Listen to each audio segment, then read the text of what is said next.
ساڵتان لەبێت و گرنگترین هەواڵەکانتان پێشکەش دەکەم. حکوومەتی عێراق 3 میلیارد دیناری بۆ قەرەبووی زیان لێکەوتوانی لافاوەکەی چەند ڕۆژی ڕابردووی هەرێم ناردوو وتەبێژی حکوومەتی هەرێمیش دەڵێت بۆ هەولێر خەرجی دەکەن. دوای ئەوەی بەهۆی دروستبوونی لافاوە لە بەشێک لە شارەکانی هەرێمی کوردستان ژمارەیەک هاوڵاتی تووشی زەرەر و زیانی مادی بوون، حکوومەتی عێراق بڕیاریدا بڕی 3 میلیارد دینار بۆ قەرەبووکردنەوەی ئەو زیان لێکەوتوانە بنێرێت. بەڵام وتەبێژی حکوومەتی هەرێمی کوردستان ڕایگەیاند ئەو بڕەپارەی بەغدا بۆ زیان لێکەوتوان لە هەولێر خەرج دەکەن بەبێ ئەوەی باز لە زەرەر و زیانی هاوڵاتیانی شارەکانی دیکەی هەرێم بکات. ئەوەش لە کاتێکدایە بێجگە لە هەولێر بەشێکی زۆر لە هاوڵاتیانی هەریەک لە شارەکانی سلێمانی و کۆیە و چەند شار و شارۆچکەیەکی دیکە تووشی زەرەر و زیانی مادی بوون و دیمەنەکانی لافا و زیانەکان لە میدیاکانی نزیک لە دەسەڵات بە زەقی پیشاندران.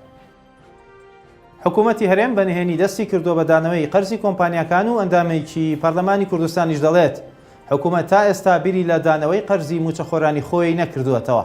ئەومەر گوڵپی ئەندامی پەرلەمانی کوردستان ڕایگەیاند حکوومەت بەنهێنی قەرزی کۆمپانیەکانی غاز و نەوت دەداتەوە.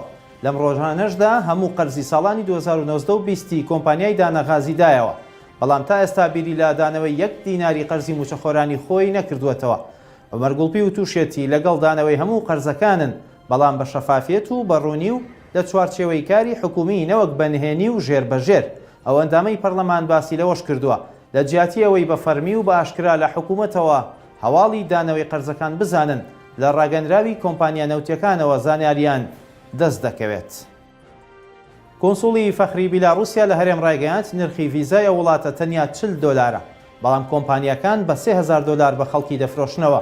فواد مامەد کۆنسوڵی فەخری بیلاڕوسیا لە هەرێمی کوردستان بە میدیاکانی نزیک لە پارتی دیموکراتی کوردستانی ڕاگەیاندووە لە عێراق بازرگانی بە پێدانی ڤیزای بیلاڕوسیا بە هاوڵاتیان دەکرێت و نرخی ڤیزا بۆ هەر کەسێکی ئاسایی 40 دۆلارە، بەڵام کۆمپانیا هەیە 3000 دۆلاری بە ناوی وەرگرتنی ڤیزای بیلاڕوسیاوە لە هاوڵاتیان وەرگرتووە. مامەند وتیشی دەتوانن داوا بکەن ڤیزای بیلاڕوسیا لە هەرێمەوە بدرێتە هاوڵاتیان، بەڵام بەهۆی ئەوەی زۆربەی خەڵک بۆ کۆچی نایاسایی سوود لە ڤیزاکە وەردەگرن بۆیە ئەو کارە ناکەن. لە ئێستاشدا بەشێکی زۆر لە هاوڵاتیانی عێراق و هەرێمی کوردستان وڵاتی بیلاڕوسیا وەک ناوەندێک بۆ کۆچکردن بەرەو ئەوروپا بەکاردەهێن و یەکێتی ئەوروپانیگەرانی خۆی دەربڕیەوە و سنوورەکانی خۆیان بەڕووی بیلاڕوسیا قایم کردووە.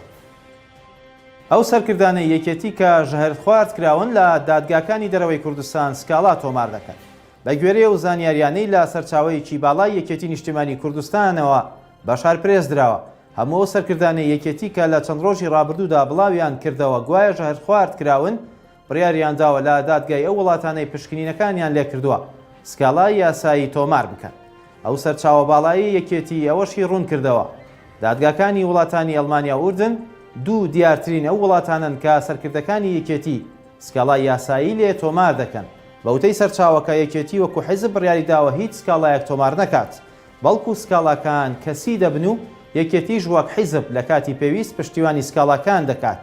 ئەمەش لە کاتێکدایە لە چەند ڕۆژی ڕابردوودا هەریەک لە مەلا بەختیار ئەندامی ئەنجومەنی باڵای سیاسی و بەرژەوەندی یەکێتی و حەسەن نووری ئەندامی سەرکردایەتی و حیزبا بڵاویان کردەوە لە ئەڵمانیا و ئوردن پشکنینیان کردووە و دەرکەوتووە ژەهر خوارد کراون. بەهۆی بانگەشەکردنی بۆ کاندیدێکی یەکێتی بەڕێوەبەرێکی گشتی لەسەر پشکی گۆڕان لە کارەکەی دوورخرایەوە. ساڵح هەرکی بەڕێوەبەری پێشووی ڕاگەیاندن و پەیوەندیەکانی وەزارەتی بازرگانی و پێشەسازی هەرێم بەشار پرێسی ڕاگەیاند هەرچەندە ڕوونکردنەوەی داوە بابەتی دانانی وێنەی کاندیدێک لە کاتی بانگەشە لە پەیجی فەرمی وەزارەت بۆ ماوەیەکی کورتخایەن بۆ و بە مەبەست ئەوەی نەکردووە، بەڵام ڕاستەوخۆ دوای بانگەشە بڕیار دراوە فەسڵ بکرێت و ئەمڕۆ بڕیارەکە جێبەجێکرا و کەلوپەل و کەرەستەکانی لێوەرگیرایەوە. ساڵح هەرکی بەڕێوەبەری ڕاگەیاندن و پەیوەندیەکانی وەزارەتی بازرگانی و پیشەسازی حکوومەتی هەرێم بەهۆی پۆستکردنی وێنەیەکی فەیسەڵ کەریم خان کاندیدی یەکێتی بۆ پەرلەمانی عێراق لە پەیجی فەرمی وەزارەت بۆ ماوەیەکی کاتی ئەنجومەنی وەزیران بڕیاریدا لە کارەکەی دەربکرێت. خواتان لەگەڵ.